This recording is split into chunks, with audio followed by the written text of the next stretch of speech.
الحمدللہ رب العالمین والصلاة والسلام علی سید المرسلین وعلی آلہ وصحبہ اجمعین، اما بعد۔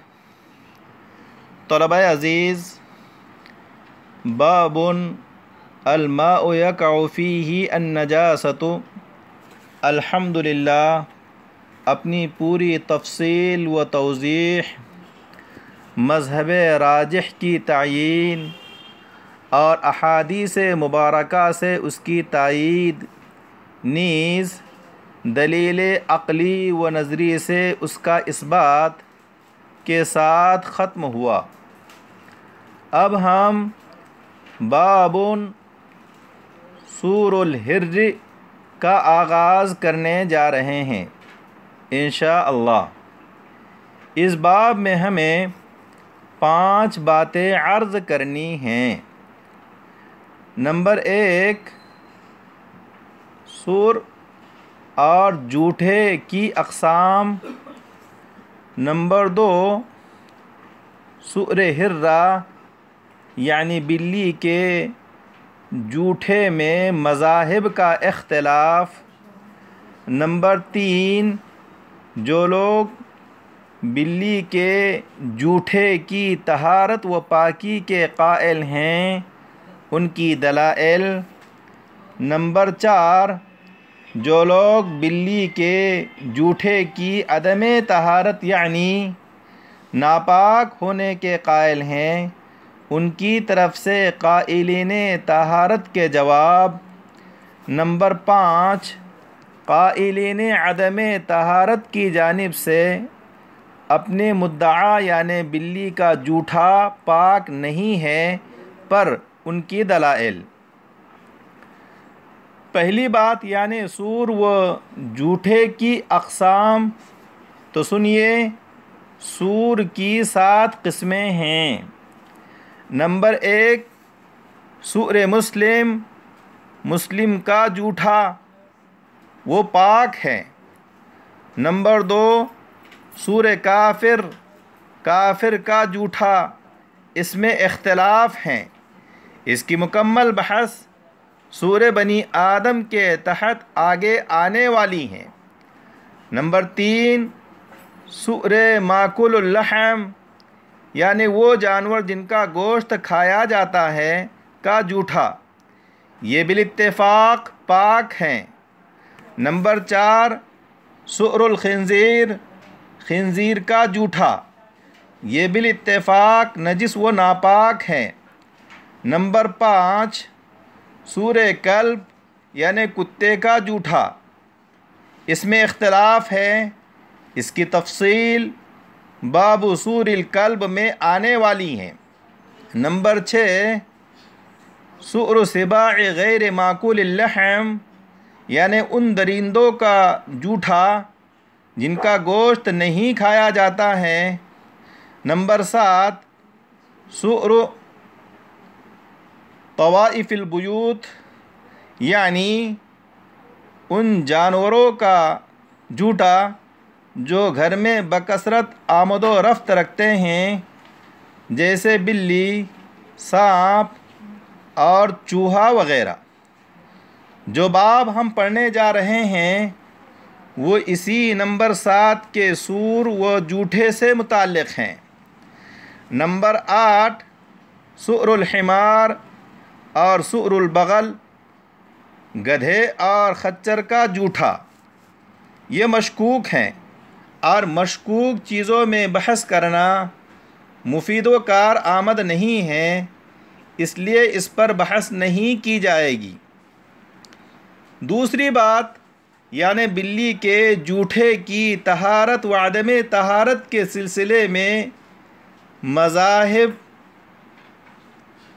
کا بیان، تو سنیے، اس سلسلے میں 2 مذہب ہیں۔ ایک مذہب امام شافعی، امام مالک، امام احمد بن حنبل، اسحاق ابن راہوئی سفیان ثوری، امام اوزاعی اور امام ابو یوسف کا اور امام محمد کا ان کے قول غیر محقق کے مطابق یہ ہیں کہ بلی کا جوٹھا طاہر و پاک ہے۔ اور باب میں مذکور عبارت قال ابو جعفر فذهب قوم الى هذه الآثار کے مصداق یہی حضرات ہیں۔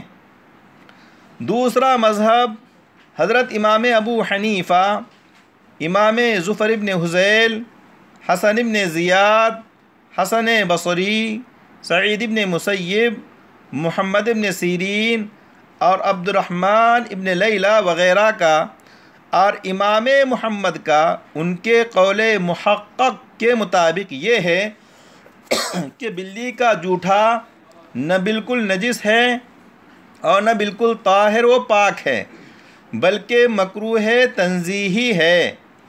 اور باب میں مذکور عبارت خالفہم فی ذالک آخرون کے مصداق یہی حضرات ہیں۔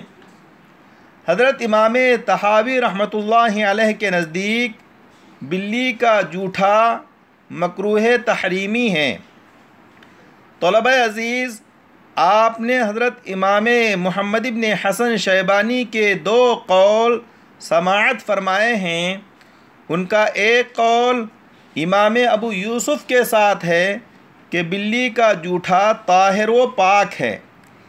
یہ قول طحاوی شریف میں ہیں۔ ان کا دوسرا قول حضرت امام ابو حنیفہ کے ساتھ ہے کہ بلی کا جوٹھا نہ بالکل طاہر ہے نہ بالکل نجس ہے، بلکہ مکروہ تنزیہی ہے۔ ان کا یہ قول خود ان کی کتاب الآثار میں موجود ہے، اور چونکہ یہ کتاب خود ان کی اپنی لکھی ہوئی ہے، اس لیے ان کا یہ قول ثانی قول محقق ہے۔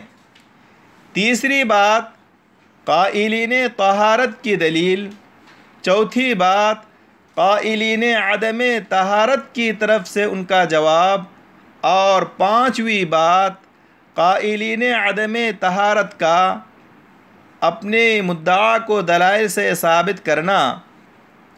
ان باتوں کو ہم باب کی عبارت اور اس کے ترجمے اور اس پر کلام کے ضمن میں بیان کریں گے۔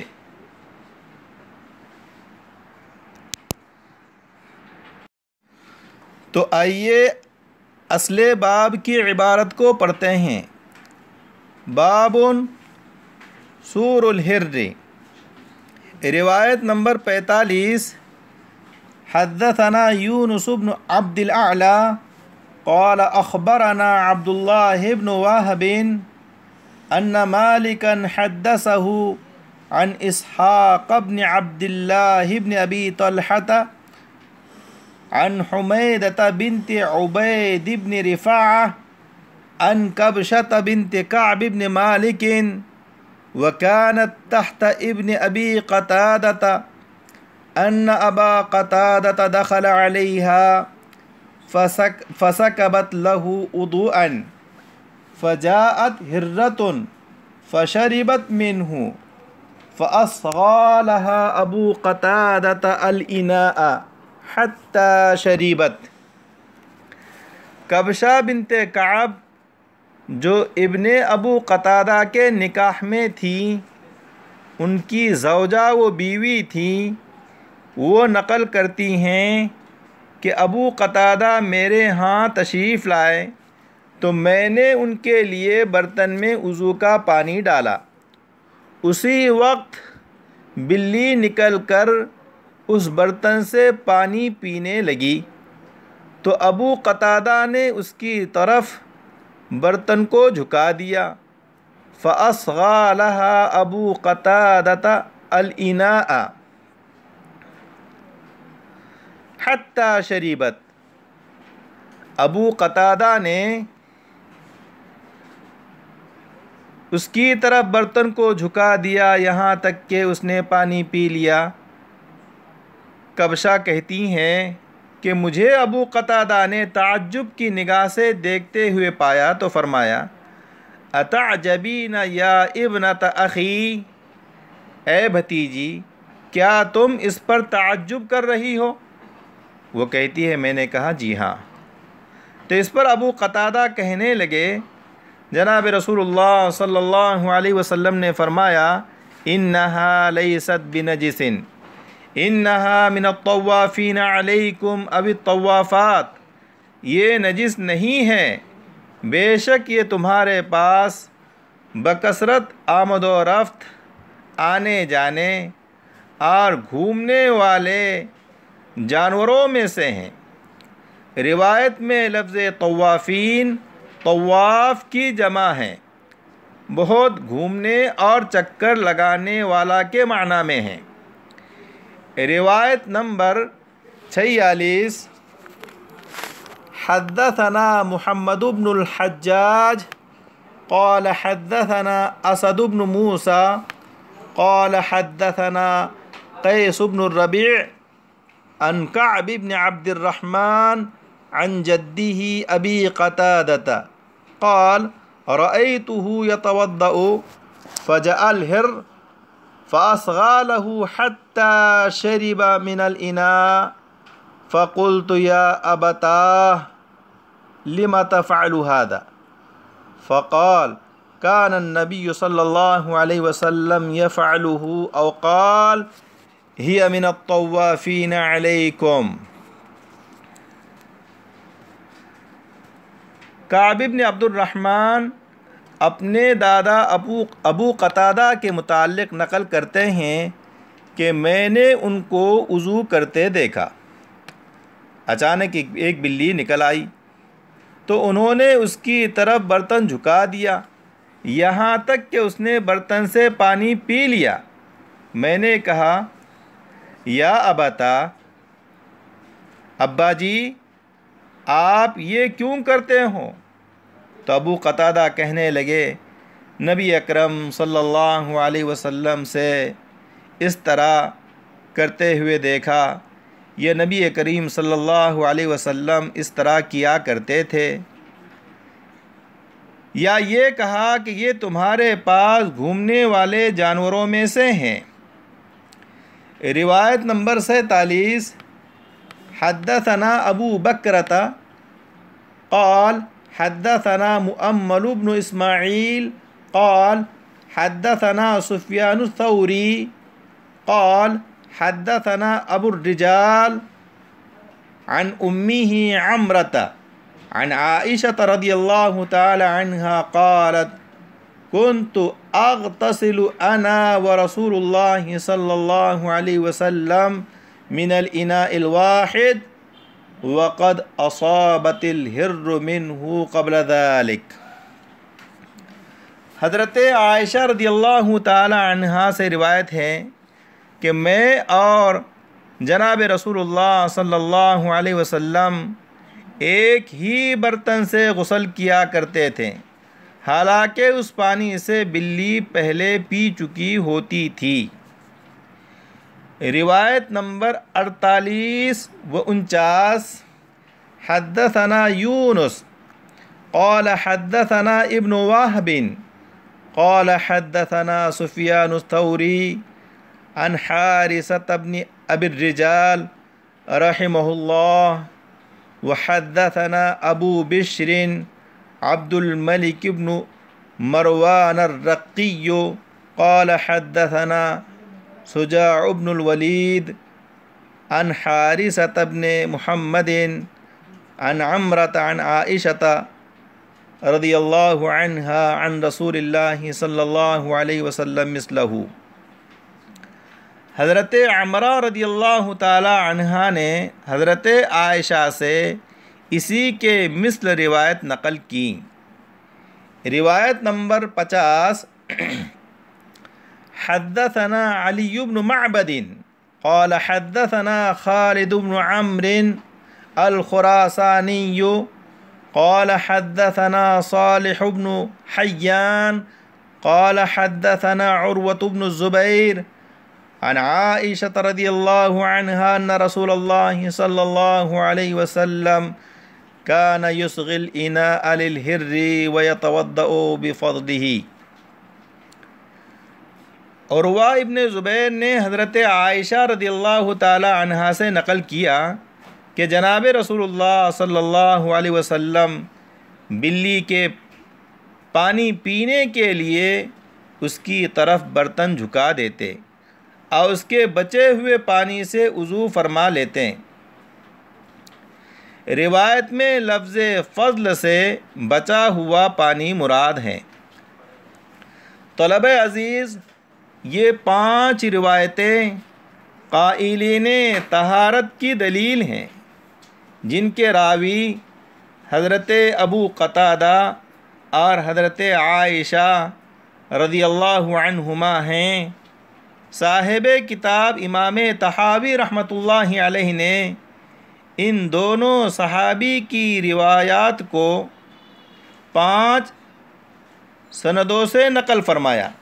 حضرت ابو قتادہ کی روایت 2 سندوں کے ساتھ اور حضرت عائشہ صدیقہ کی روایت کو 3 سندوں کے ساتھ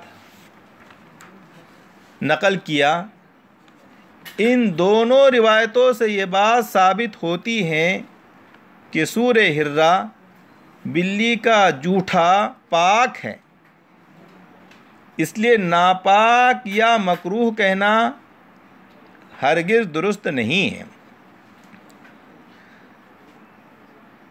ان 5 روایتوں کو نقل کرنے کے بعد حضرت امام طحاوی رحمۃ اللہ علیہ بطور حاصل روایات فرماتے ہیں، قال ابو جعفر فذهب قوم الى هذه الآثار فلم يروا بسؤر الحر بأسا وممن ذهب الى ذلك ابو یوسف ومحمد رحمہم اللہ، کہ فقہا کی ایک جماعت جن میں ائمہ ثلاثہ حضرت امام شافعی، امام مالک، امام احمد بن حنبل رحمہم اللہ کے علاوہ امام ابو یوسف اور امام محمد ان کے قول غیر محقق کے مطابق شامل ہیں، کا مذہب یہ ہے کہ بلی کے جوٹھے میں قطعاً کوئی حرج نہیں ہے، جیسا کہ ان روایتوں اور آثار سے ثابت ہو رہا ہے۔ طلبہ عزیز، آج ہم اسی پر اکتفا کرتے ہیں۔ والسلام علیکم ورحمۃ اللہ وبرکاتہ۔